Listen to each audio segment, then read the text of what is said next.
পয়সা পড়ছে আর এরকম ভাবে ভাঙতেছে যে মানুষ আসলে ব্যাপক ক্ষয়ক্ষতির মধ্যে আছে এই বছর।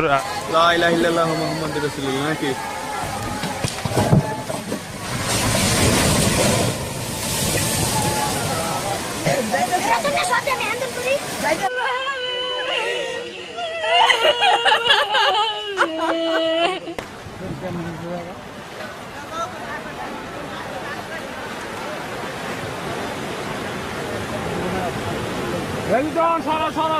সরকার মুখের দিকে চেয়েছিলাম, কিন্তু আমরা কোনো আজও কাজের কোনো পয়সা পড়ছে আর এরকম ভাবে ভাঙতেছে যে মানুষ আসলে ব্যাপক ক্ষয়ক্ষতির মধ্যে আছে এই বছর। লা ইলাহা ইল্লাল্লাহ